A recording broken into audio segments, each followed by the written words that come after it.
welcome back to another tag video. Today we're doing the 15 weird questions tag, which doesn't sound like much, but knowing me, I'll probably drag it out to God knows how long.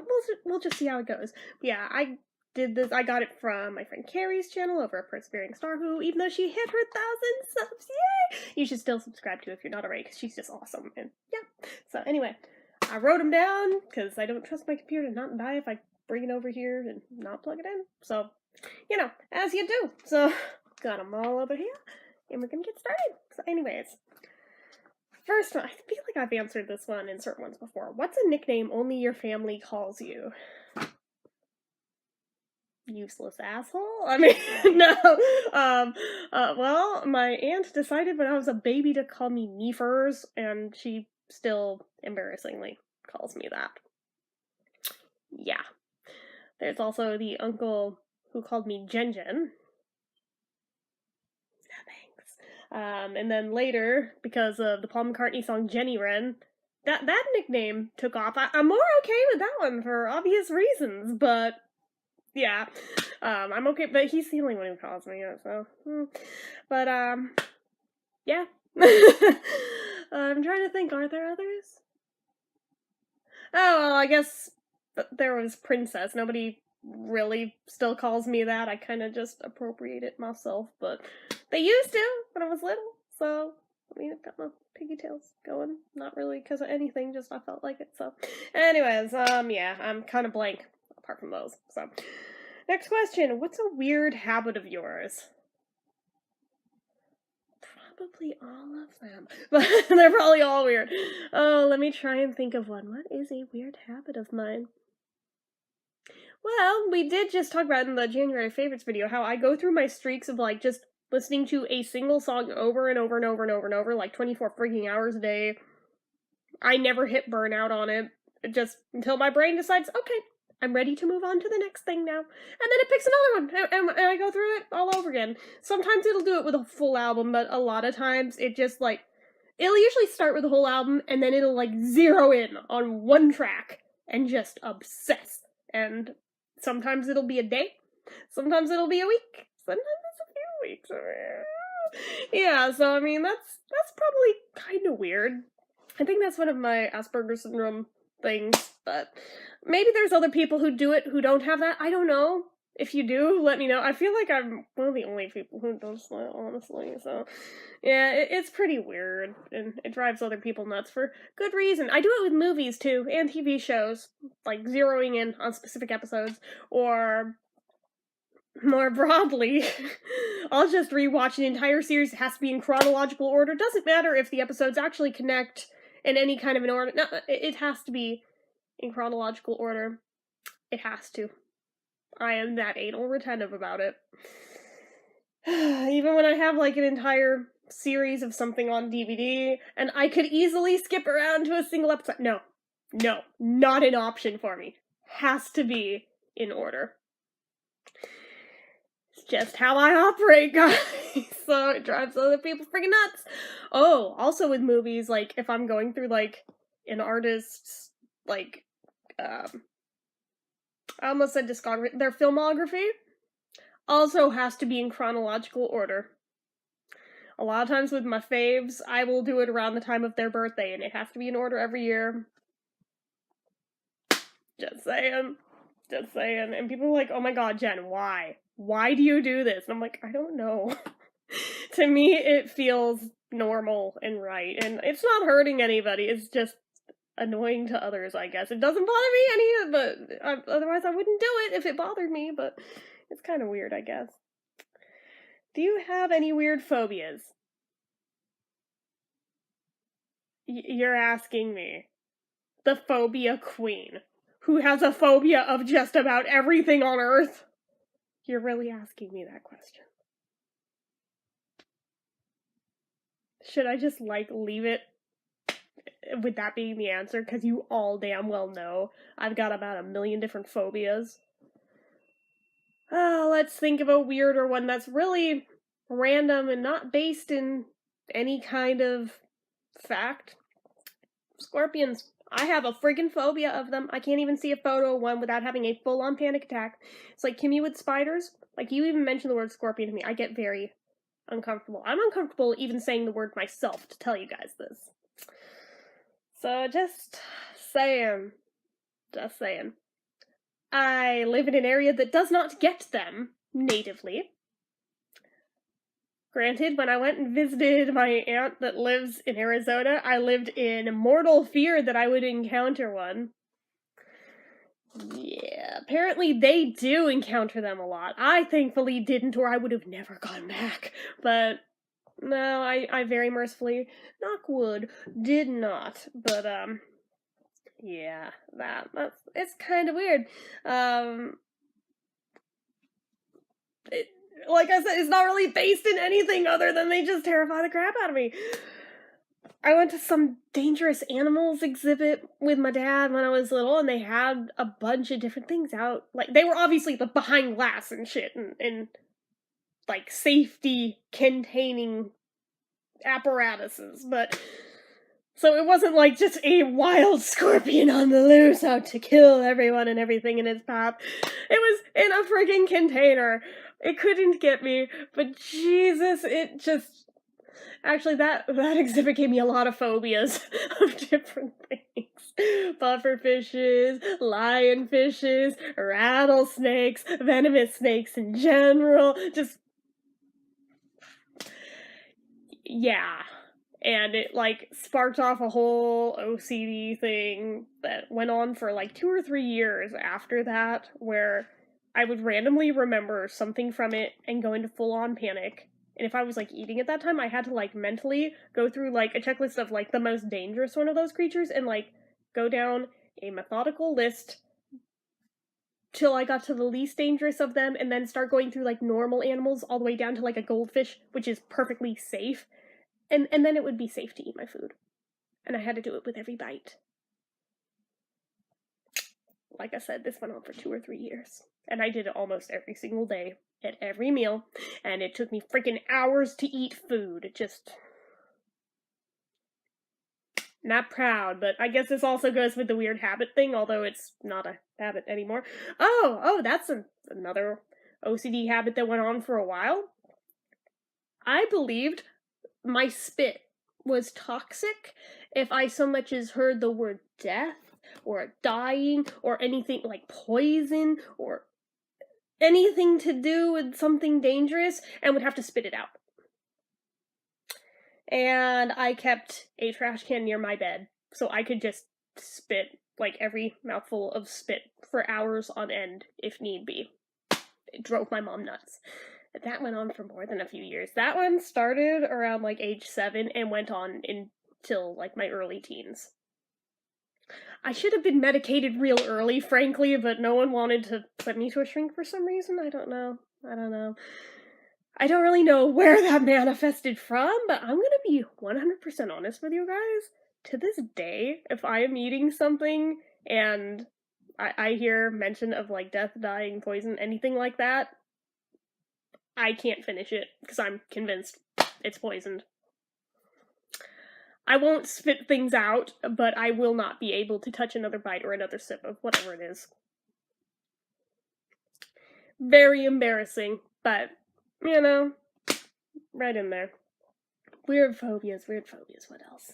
I mean, you all know about my vomit phobia, but I feel like that one's not that weird, but it's, like, not just, like, a hatred of throwing up, it's a literal phobia of vomiting, or people who vomit, or anything to do with it, just, or, like, even other people having an illness, or even, like, pregnant people who are throwing people, just throwing people, it just, because I've had so many illnesses that involved tons and tons of throwing up and not knowing where the end in sight even was, some of these going on for months on end, I think I have good reason to have that phobia. That one at least makes sense of why I have a phobia of that one, and that one at least is somewhat functional in that it's probably good to have a phobia of it, especially with other people doing it, because if you're not phobic of it and you go near it, you're probably going to catch it. So it at least serves some kind of a purpose on that one. Most of my phobias don't, but that one at least makes some kind of sense. So that one, yeah, I have no interest in, like, changing it, but It's bad. Like, I so much as hear anybody have, like, a sniffle, I'm like, oh god, it's not like a stomach flu, right? It's nothing with throwing up, right? Like, ask anyone who knows me, anyone related to me, they will all vouch for this. Every single time. Has been that way since I was a tiny little kid. Anyway, I have tons more weird phobias, but that could be its own video one day, because there are so damn many of them. Like, I've told you guys, I'm a freaking head case. I spent enough years living in shame and in silence for it at this point. I'm like, you know what? I'm me. Take me as I am, take me or leave me. But I'm, at the end of the day, still me. So there's really no point in denying this stuff when it's just like, you know what? It's part of me. It's not a good part of me, but it is a part of me. So, anyways, what's a song you secretly love to blast and belt out when you're alone? Well, frankly, I love to blast and belt most things. Like, all the time. But, but ones where they're like secret guilty pleasures. Spice Girls. Don't judge me. Don't you freaking judge me, alright? Just, I love me the Spice Girls. But, even more so than that, I feel like I'm betraying Liza somehow by admitting this one, but Barbra Streisand. Specifically the Funny Girl soundtrack, okay? Like, if I'm home alone, it is almost a guaranteed thing every single time. The Funny Girl soundtrack is going on, full volume, and I'm gonna be singing to it full friggin' volume. If I have to lock in on one song from it to answer this question, like just one, I mean, I do it with the whole soundtrack, but like one favorite, ultimately above all the rest, probably the most cliche one in it, but Don't Rain on My Parade. And it's the one everybody friggin' knows from it, so just say it. No, I will not be demonstrating for you guys, because this one totally is like guilty pleasure level. So we all know my diva is Liza, but I secretly love a couple others too. Cher. Anyway, well, Cher came first, so that one I don't feel like I need to be as secretive about, because if it hadn't have been for Cher, I may not have ever gotten into Liza, so. But, and Judy came before that, but that one I was never trying to hide, but Cher and Streisand, there is, like, some level of, like, guilty pleasure there, to where I feel embarrassed admitting them, yet I have no shame with Liza, even though, in all likelihood, people find both Streisand and Cher to be way more normal to be into than Liza. I give no fucks, sorry. Okay, anyway, what is one of your biggest pet peeves? Okay, we definitely got asked this question on the last tag, so I feel like I'm obligated to come up with another answer. I have a lot of pet peeves, so I could pick another one. I don't even remember what I answered in the other one, but... something else. I know. People who know you hate talking on the phone, and are scared of talking on the phone, and unless it's a goddamn emergency, you're not gonna answer the phone, so you request that they send you texts instead. So what do? They still call you on the phone, and they get mad when you don't answer. Pet peeve. Yeah.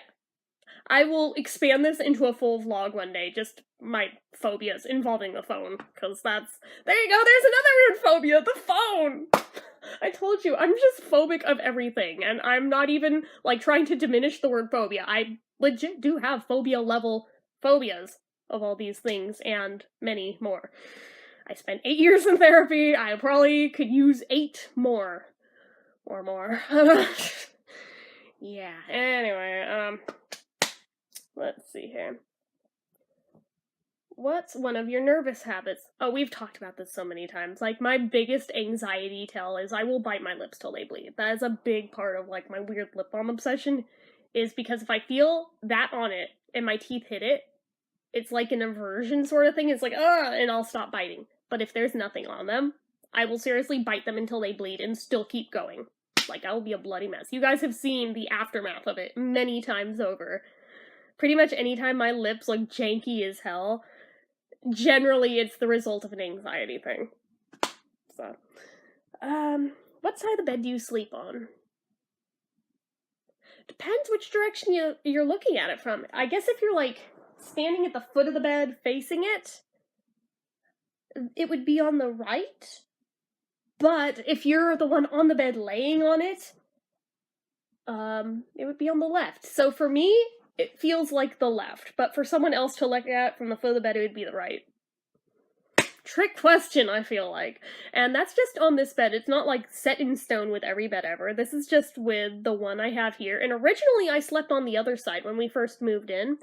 And that did match up with the old side bed I used to sleep on. But,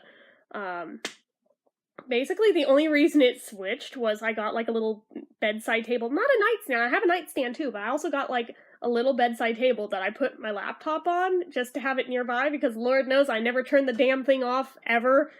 Like, I think I've maybe reset it about a dozen times since I've owned it. Yeah. It stays on legit 24/7. But anyways. Yes, hello stalkers who probably tap into my webcam. But anyway, regardless,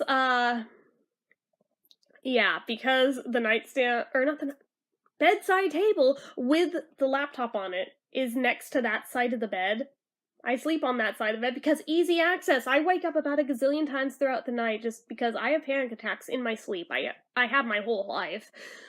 Even before I knew what they were. I just thought I was a freak who woke up all night. But no, apparently I have panic attacks in my sleep, as I found out through a heart monitor study one time. Actually, we discovered this just by accident.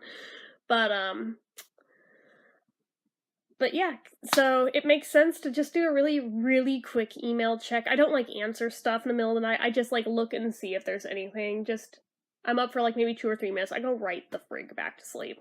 Like, 9 times out of 10. Every once in a while, I'll stay up, but usually I'll go right back to sleep. So otherwise, I would never get any sleep ever. So, yeah, that. Anyways. So yeah, let's see here. What was your first stuffed animal and its name? I can show you him. I still have him. And I still love him. I'm gonna get him. I actually have both of my first stuffed animals, but this one is the very first one, and the one that means the most to me. Here he is. I've had this guy since I was 1 day old, and this is Woobie. Because apparently I couldn't say puppy. But yeah, I still adore him. I will keep him till the day I die. So, yeah, I adore this little guy. He is very, very well loved. Like, can we see how scratched up his eyes are from going through the washing machine and the dryer about 1,000,000 times because his little kid, like, especially when I was a toddler, but even, like, into childhood, like, oh god, they're still crunchy. Oh god, it's been washed so many times, they're still crunchy. But, I would, like, take the edge of his nose and, like, edge of his nose, his ear, and wipe it under my nose as I would fall asleep. But because I've always had chronic sinus issues, I usually have a snotty nose, and that's probably why it's a little crunchy here, but you know what, I still love him. And he's mine. He will be mine forever. So, there was a whole big drama when I was about 5-ish when he went missing. I mean, there's, like, parts where, like, it's, like, threadbare. Like, his fur's gone in spots. I don't even care. I just love him. But, seriously, like, he came with me everywhere. Oh, this must have been the ear I did it on all the time. Yeah, you can see the spot where I used to do it. Aww. That's actually kind of lovable, though. But, regardless, he went everywhere with me. And suspiciously, around the time that I was about to start school, he just went missing one day. My parents both insisted they had no idea what happened here. So I don't know if this is a fluke. I don't know if they did it and forgot about it. But he and Mummy Woobie, the girl version of him, both went missing. Suspiciously at the same exact time. Kind of like my pacifier did. So it was one of those things where because of the pacifier thing, like a year earlier, I definitely was not trusting my parents one freaking bit over this. I was convinced they stole him. Well, stole both of them. And took him away, and I would probably never see him again. And then my stupid evil uncle, you know exactly which one, the same one that caused so many other issues in my life. Yeah, that uncle, yep. Convinced me over and over that he stole them, that he chopped them up, and he chucked them in his backyard as mulch. I don't know why he felt the need to tell me that, but why would you tell a 5-year-old child that about their beloved stuffed animals, their lovies, that they brought everywhere with them. Why would you ever say that? And it haunted me for years. And every time I thought about it, I'd be inconsolably in tears, even at like 12 years old. And at some point in my teens, I forget how old I was, all of a sudden, my mom was like digging through my brother's closet. And this makes no sense because when they went missing, he wasn't even born yet, okay? But she was going through his closet, she was like, Jen, you will not believe what I just found. And she held them both up, and I was like, where'd you find them? And I was like bawling. I was just like, and I would not let go of them. She was like, I should probably just wash them real quick for you before I give them back. But I was like, I don't want to let go of them ever again. But I did let her wash them before giving them properly back to me, and they have never left my possession ever again, and they never will. Truth be told, I still sleep with them on my bed, and that is just a thing. Yes, I look real great with my pigtails, and I'm hugging my oldest stuffed animal, and I don't care. I don't care. Go ahead and judge. I do not even care. But yeah, I'm very glad that they were found, and that they were not chopped up, and they were not turned into mulch in my stupid evil uncle's backyard, and wow, am I really going to start crying over this many years later? Holy crap. Yeah, that is how badly certain things affect certain people, especially people who were abused as badly as I was by said uncle. So, yeah, that, but I still have him, and I'm not letting him go ever again, so I don't think I'm even gonna let him go to, like, finish this video. He's just gonna stay here. Alright, cool with you guys? He's gonna chill with me and crook my arm, so. Alrighty, what's the drink you always order at Starbucks? Oh, I'm a creature of habit, guys. I go between 3 drinks depending on what part of the year it is. Obviously, you know, I love my pumpkin spice lattes. Will start the day they start selling them, and we'll go through pretty much till the day they stop selling them, and I will get nothing but those. If they're sold out at the location I'm at, I get a gingerbread latte because they taste very similar to the pumpkin spice lattes I've found, so they're a good substitute if they don't have the one.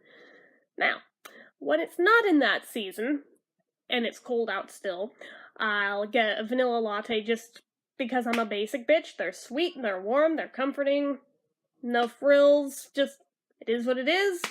Venti vanilla latte, I'm good to go. But if it's hot out and I want a nice cold drink, I get a venti caramel frappuccino because, again, I'm a basic bitch and I like sweet things and I love caramel and with whip. It has to have whip, otherwise it's not the same. So, yeah, those are like my 3 I go between. Every once in a while, I'll venture out of my comfort zone, I'll try something else, and then I'm like, no, I'm a creature of habit. I like my 3. I'll stick with my 3. But I'll occasionally at least try something else. Every once in a while it pays off. Like, there was that, like, mint mocha whatever there was last summer. I was in love with that. Actually, if they had kept that as a permanent thing, that would have been added into my arsenal and probably switched up from time to time with the caramel frappuccino, because that was really, really good. I would be happy to adopt that into, like, my permanent lineup, but they only sold that for, like, a couple months, so that sucks. But as long as they had them, I was having them every single time I went, even when it was cold out. I didn't even care. I was like, nope, I'm enjoying them as long as they have them, because I know they're a limited time offer. So, yeah. But, a lot of times, I'll venture out of the box, and I'm like, yeah, I'll drink this one, but, So, yeah. I'm basic, and I'm a creature of habit, and I like things that I'm familiar with. That's how I roll. Okay. What's the beauty rule you preach but never actually practice? Don't sleep with your makeup on. You guys damn well know. You've seen. I'll put on mascara.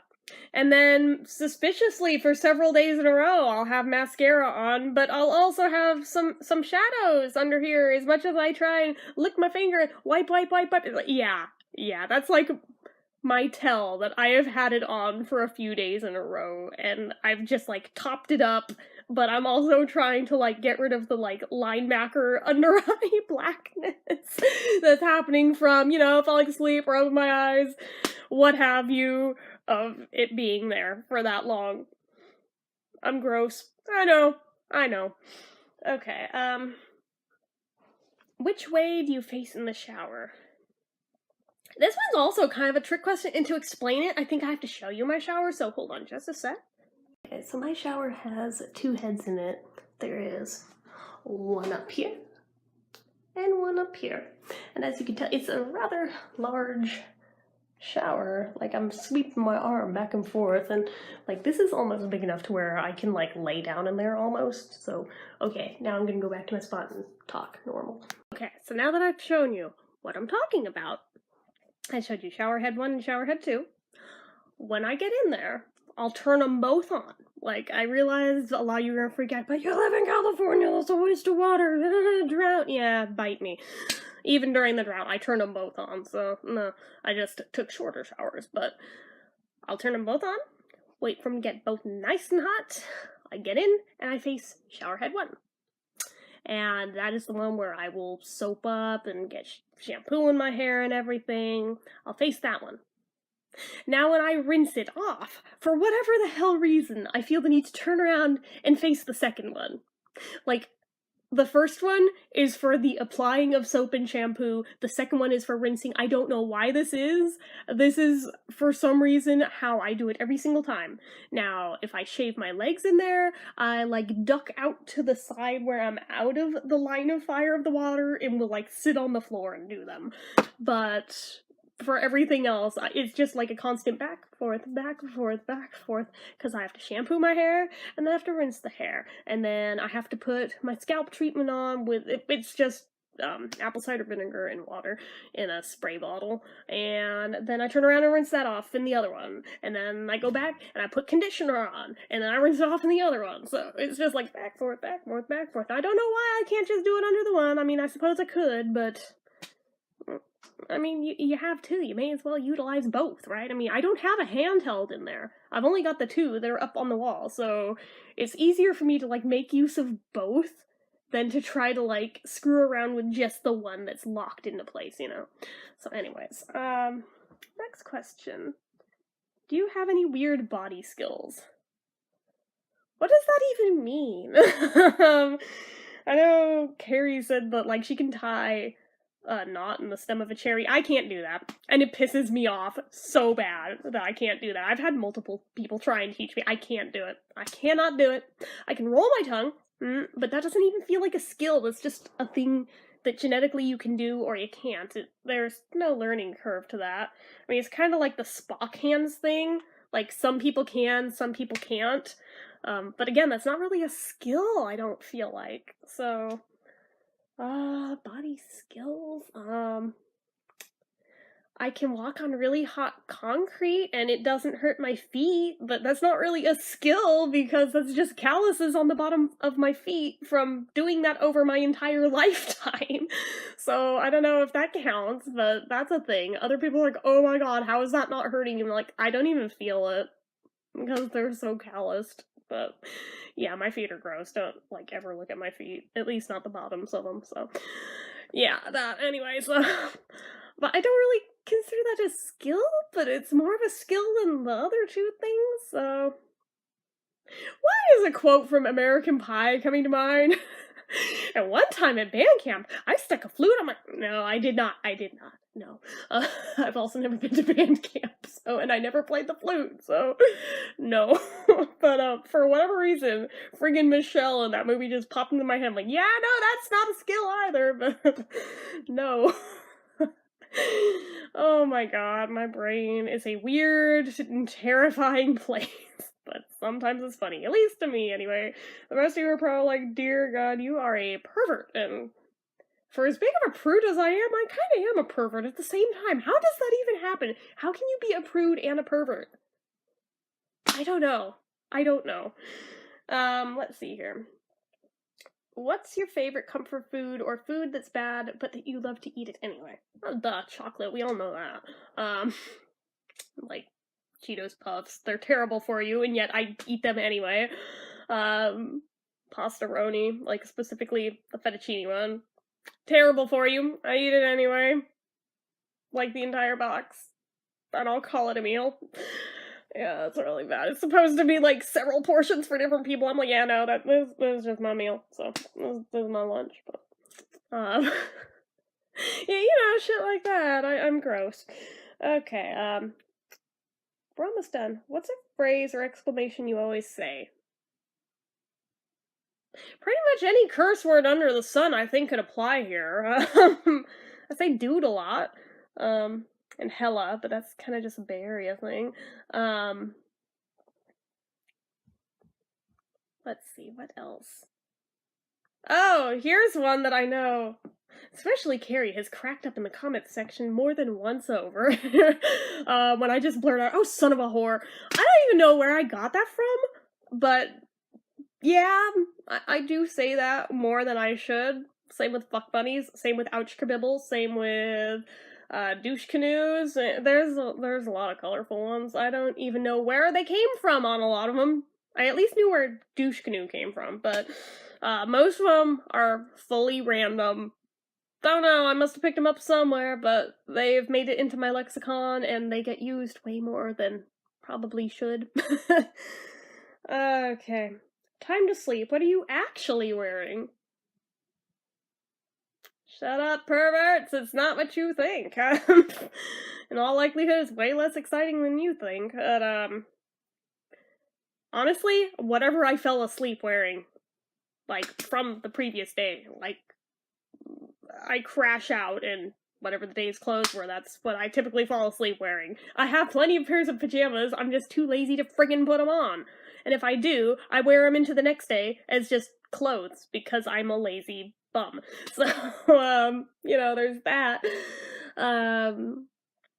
If it's hot out, it's not uncommon that I'll wear, like, a big oversized t-shirt and no pants. There'll always be underwear, because I cannot do naked. I cannot do it.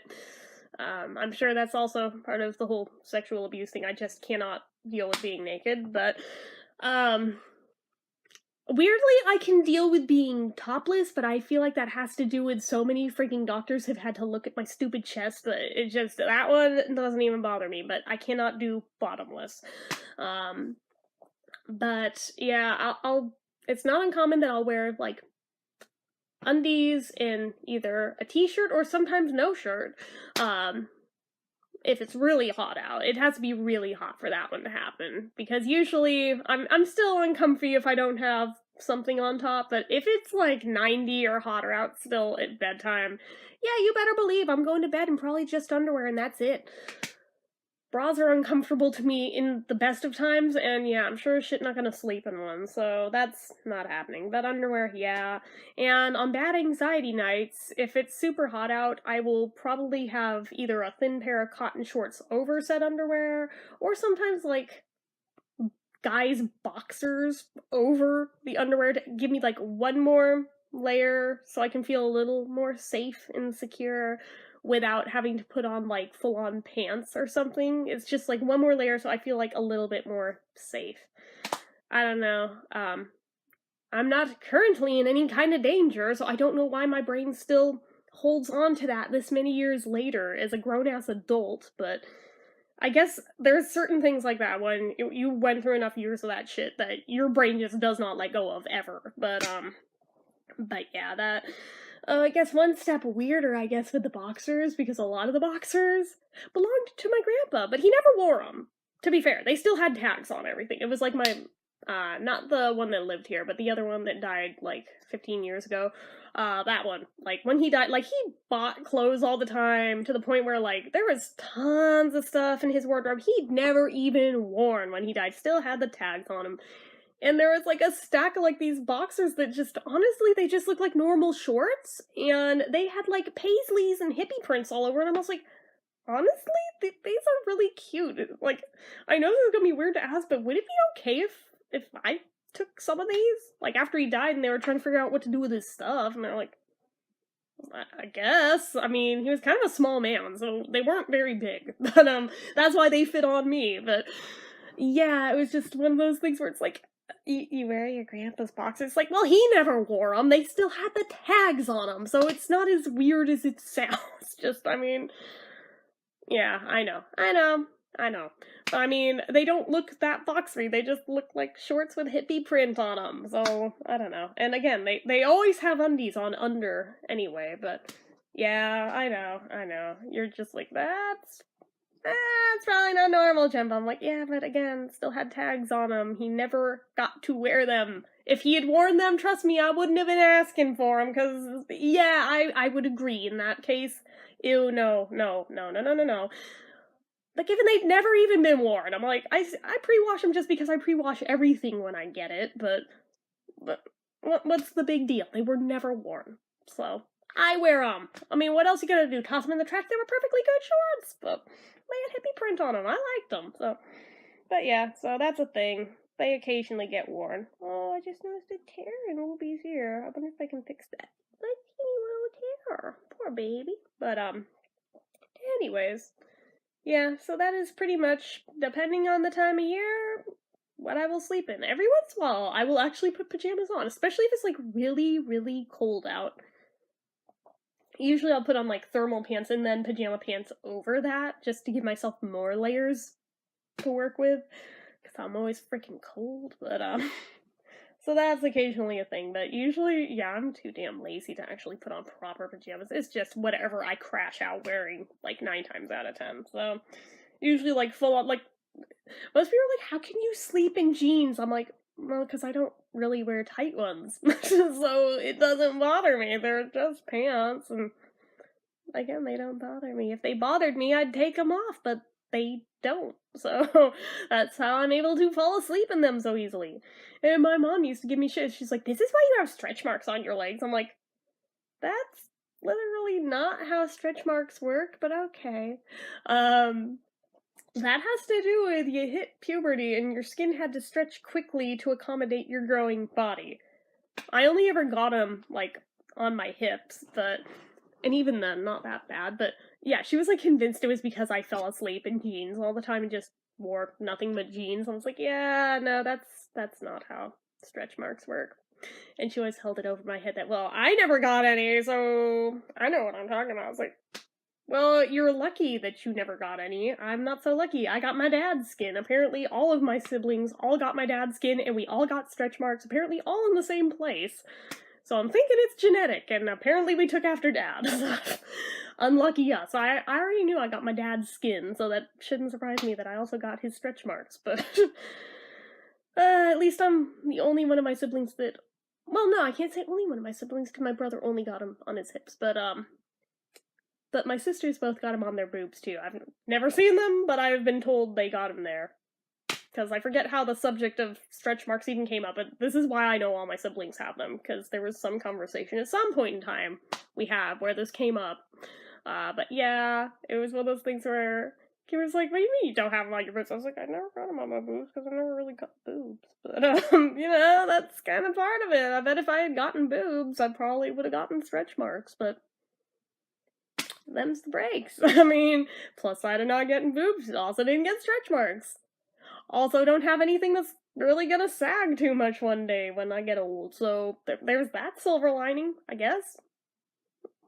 I guess there's also the silver lining that if I were ever unlucky enough to get breast cancer, I'd probably know in about a second because there'd actually be something there for once, but shit, I mean, it's just, I have to laugh at it, because otherwise I take it too personally that I'm a flat bitch, but anyway, that is the last of the questions! That's all 15! And like I thought, I dragged it out to about, I don't know how long, because I had to chop up the video to go stop and splice in the shower so you can see what I was talking about, but probably close to an hour! Anyway, yeah, if any of you guys want to do this on your own channels, let me know in the comments that you're doing it so I can watch you guys' answers, because I feel like it'd be fun. So anyways, hopefully I haven't weirded you guys out too much, but with the title, The Weird Questions tag, you should have known it's gonna get weird, okay? Plus, it's me. You know it's gonna get weird anyway.